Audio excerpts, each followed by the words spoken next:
This meeting is being recorded. Scared the fuck out of me. Okay. Okay.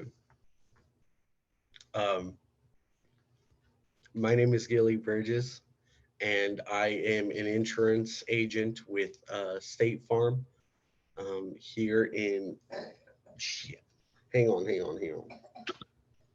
Fuck. I forgot what town I said.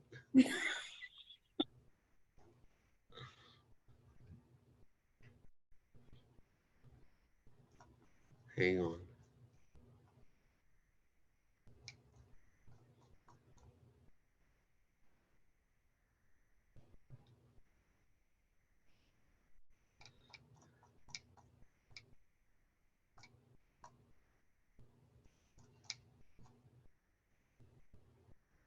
Sealy. Okay.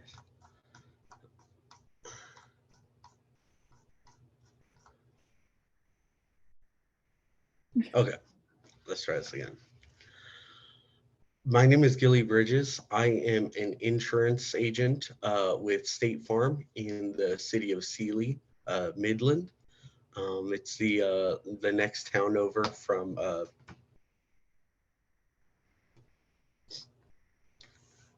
what's the name of this town? I literally don't even know. Oh, let me pull up this fucking police report.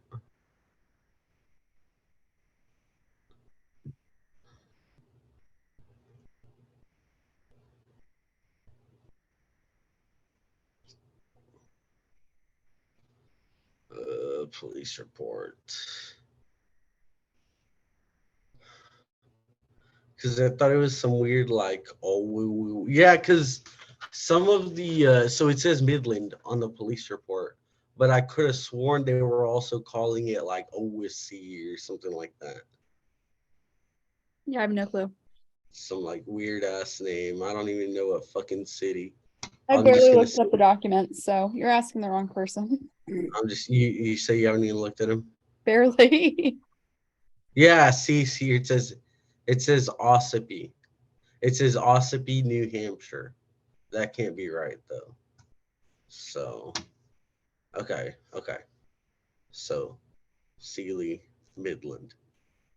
And his name is John Franks, and her name is Florence Franks. Yeah, did we change the names or something? Yeah, we did. Because I was Yeah, really it's confused because your it's first all set was a fucking different name. convoluted. Yeah, it's all convoluted. Gotcha. Okay. Just do like a short intro, maybe that will like make you less nervous. Well, I mean, I thought I was that's as short an intro as you can get. Um, let's But just say like who you let's are. go again. I just didn't know the names of the cities, Okay, we're but I good now. think I pretty much know what I'm doing. I don't see myself. Let me. Okay, there we go. And you say you're recording? Yep, it's been recording the entire time. I guess I can pause it if we have to restart. I'll just pause. Okay, okay. My name is Gilly Bridges. I am a insurance with State Farm in the city of Sealy, Midland, which is the next town over from Midland. Um, the prosecution has admitted into evidence some certificates of coverage for joint life insurance, for homeowners insurance, and for personal property insurance for John Franks and Florence Franks. Um, all all three of these records were made at the time that I was paid for the that John Franks paid his policies up front for the first year. At each of these, he paid them in cash up front for a whole year. And it was at that time that we signed the certificates of insurance. Um, um, and in doing so, there were three copies. There were always three copies of each. Two were carbon copies, so they'd sign a white copy, and a pink and yellow copy would also be made. Um, I would keep the white and pink copy, and or sorry, the white and yellow copy, and give to John Franks the pink copy. The white copies are what has been introduced into evidence. Um, I kept these records personally. Every client that purchased a policy through me, I would send corporate a copy of the paperwork, and of course also to the approval department. Um, and so there are additional copies kept at corporate, but I personally keep records of all the individuals that I do business with and who purchase policies from me. This is a regular practice of my business. It's something I've done since I have worked with State Farm as an insurance agent um, for 5 years now.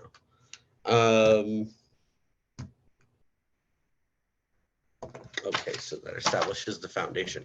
Now that the foundation has been established, I'm just going to tell a little bit about my interactions with John Franks, and the way that things happened. The times he contacted me to purchase these policies. Before I get started, even though I think it's a little bit unrelated to the matters for which we are all gathered here today, I would like to put out there that I am the one who sold John Franks his home um, many years ago now. I don't remember exactly how many, but he did purchase it off of me.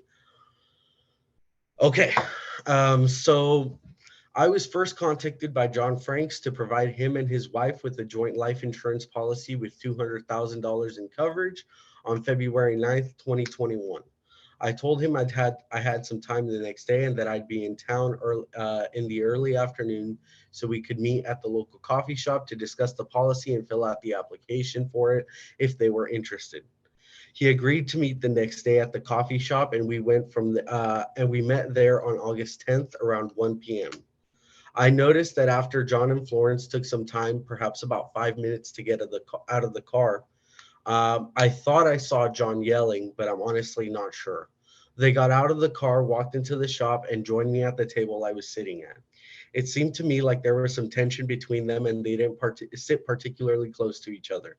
In fact, they sat about as far away from each other as they possibly could while sitting at the same table. After a brief greeting and some small talk, I proceeded to explain to the Smalls how life insurance works, what we cover, and what we do not cover. John and his wife appeared to think the terms were agreeable, and I asked them how much coverage they would like to purchase. Florence spoke up and said $100,000 should be enough, but John disagreed, cut her off, and said they would like to purchase $200,000. Florence seemed visibly upset, but acquiesced and said that $200,000 in coverage would be fine. They both filled out the application, and I told them I'd get back with them as soon as it got approved. They both thanked me, and after they finished filling the application out and left, not walking particularly close to each other as they did. John and Florence's policy was approved on February 15th. So I called John up and let him know and asked him when he and his wife would like to meet to sign the certificate of coverage, which was introduced into evidence, and pay for the policy. I offered him a monthly, biannual, and annual payment option. He opted for the annual payment option, which consists of a one-time payment of $1,200. He asked if I was coming into town, and I told him I'd be there later that day. He said that Florence would be picking him up from work that day, so I could stop by around the time his shift ended, and he and Florence could sign the policy and provide payment there. I pulled into the parking lot of John's place of employment in the spot right next to where his wife was parked, with the engine running, waiting on John. She smiled and got out of her car and walked over to the driver's side door to greet me. I rolled my window down, and after exchanging pleasantries, she provided me with $1,200 in cash. I passed her a clipboard with the certificate of coverage on it and had her sign the form, which would produce one pink and one yellow carbon copy. John came out and walked up to us, and Florence said hi, and told him she had already paid me and gave her signature. John seemed annoyed. I think it was because she signed before he did, but he mumbled, took the clipboard, and signed the certificate. I then tore off the top page, tore off the pink, handed that to them, and told them the white and yellow copies stay with me. They thanked me for everything, and I pulled out and watched them get into their car in my rearview mirror as I pulled away. Fast forward a few months, on August 8th, 2021, I was contacted by John Franks, who was inquiring about the possibility of purchasing a few more insurance policies. He asked questions about coverage and price and asked if we could meet in person. That was a busy week for me, so we scheduled a lunchtime meeting on August 15th at the Buffalo Wild Wings in Midland. During that meeting, Franks mentioned that he wanted to take out an insurance policy for his home and one for his personal possessions. When I asked him how much coverage he was looking to purchase, he said $300,000 in homeowners insurance, $100,000 in personal property cover, and $100,000 in personal property coverage. I asked him if he really needed $300,000 in coverage for the house. I was perplexed because, as I mentioned, I'm the one who sold him the home a few years back, and I knew for a fact that the house was not worth more than $100,000. John responded by saying that he had made quite a few renovations and improvements to the place that have significantly increased its value. I told him that I didn't realize he was doing that well for himself, and that probably explained why he needed so much coverage. He said yes, that he was doing all right.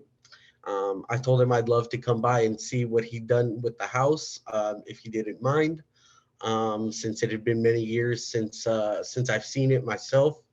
I thought it'd be nice to see what the house looked like after the renovations.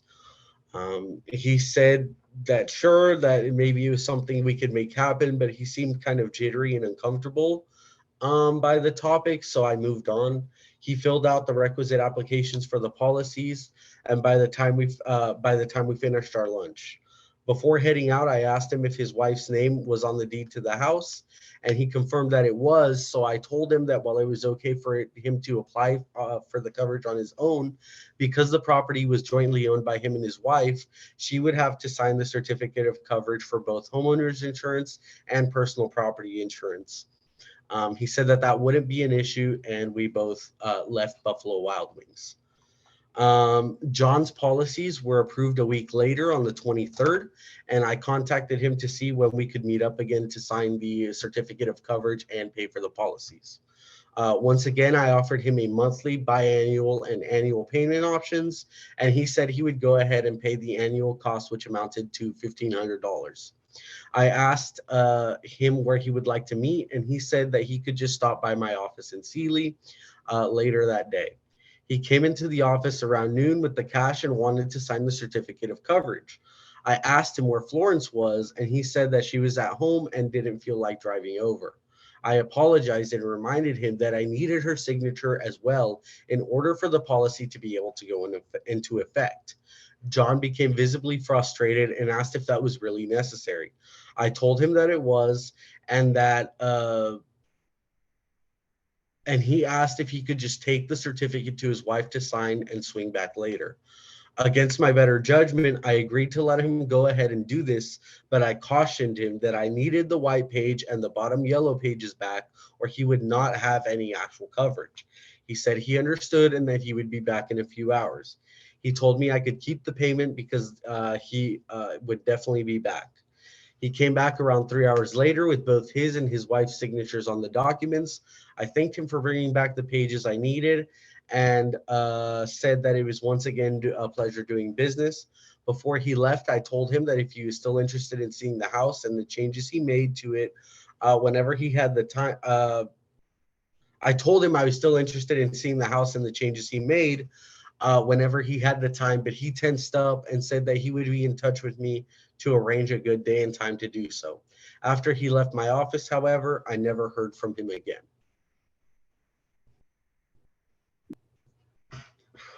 This meeting is being recorded.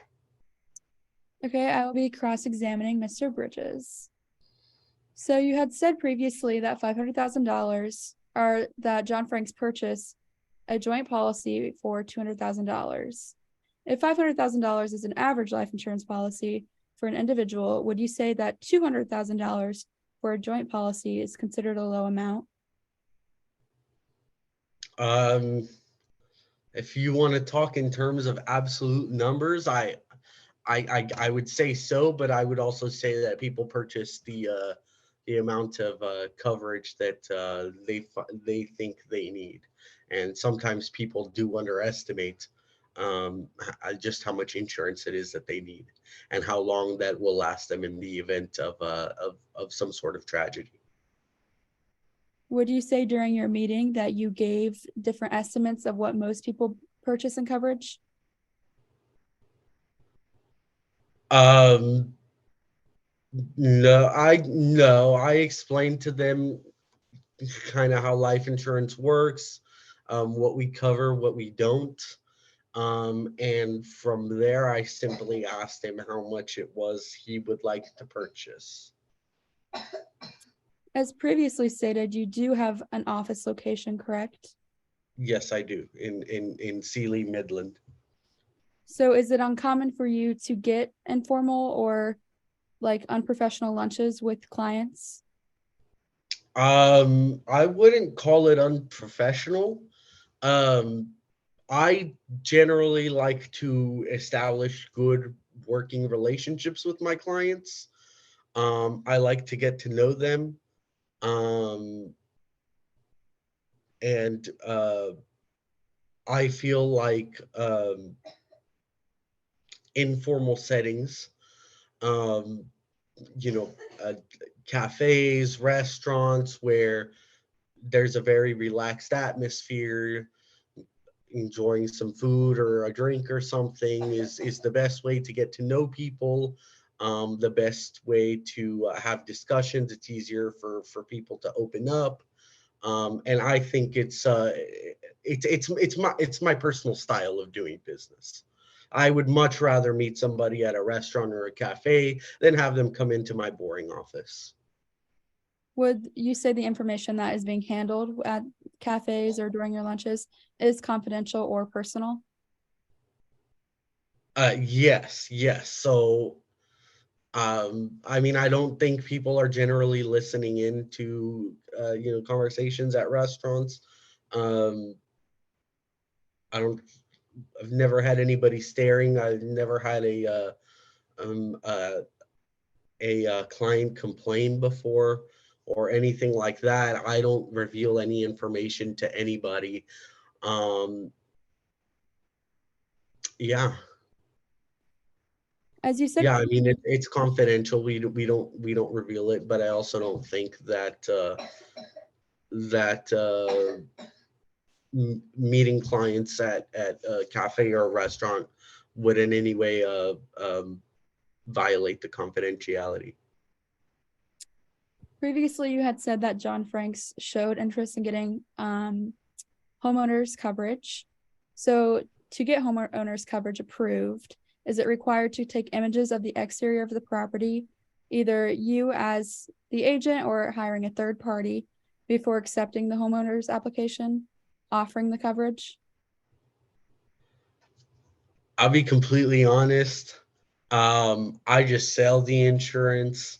I take the application, I send it to corporate, they give me a response, and then I take that to the individual. So I have nothing to do with approval.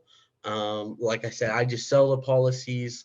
I get a certain percentage up front from each sale, and the entire approval process is done very far away, and I have absolutely nothing to do with that.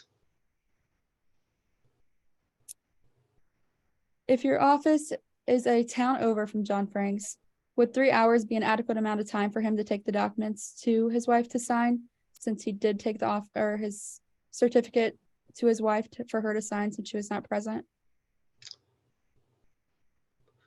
I mean, I don't really know if I can speak to that. So, I mean, if he had said he was going and coming straight back, I'd expect him to be back in half an hour to 45 minutes. He, to the best of my recollection, said he would be back. I don't know what he did in that time. He didn't explain when he came back. I really can't say why it took him 3 hours. Uh, it, I don't know. But 3 hours would be enough time to get to your office, back to his town, and back.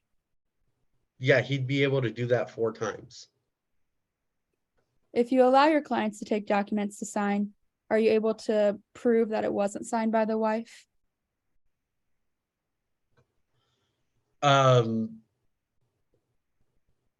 Am I able to prove that she didn't sign it? Correct. No. I guess it's been pointed out that the signatures don't match. I didn't really check at the time. I've known John, quite some time. I don't generally make it a practice of going back and checking signatures. Usually people do sign right in front of me. This was kind of like, I just, yeah, I knew John, we were in college together. Uh, we've stayed in touch. I sold him the home, but so I let him, take the papers. Um, but that's not something I usually do. And like I said, I guess it's been pointed out that the signatures were forged, but I didn't catch that, and I didn't check. So since these documents are legally binding, you are assuming that both John Franks and his wife signed the documents? That's correct. Yeah, they're legal documents. When they do sign them, they are signed under penalty of perjury. So if anybody, if any false information that they provide on the application, or even like forging a signature, would be one would be perjury, two would be fraud. So I would just expect that people be honest because of the consequences, and if they aren't, then stuff happens. But I don't take it upon myself to verify either. When you were explaining like the personal property or like your personal policies, did you offer John Frank the option to add valuable jewelry to his policy? So the personal property policy pretty much covers anything inside the house. Um, with the exception of things like attached to the house or that belong to the house, all of his furniture, clothes, personal possessions, clothing, or I said clothing, jewelry, anything, technology, anything within the house, almost anything within the house would be covered under the personal property policy. John did itemize his or give what do you say, like estimates of the value of different things that he owns. So he gave a value for his technology, a value for his jewelry, a value for every furniture, stuff like that. So he did provide amounts, but I didn't offer him any kind of like special jewelry coverage. And was there any claims in regard to the jewelry reported in regard to the fire?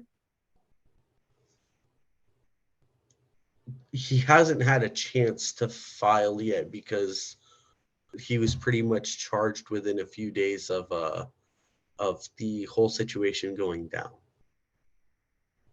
No further questions.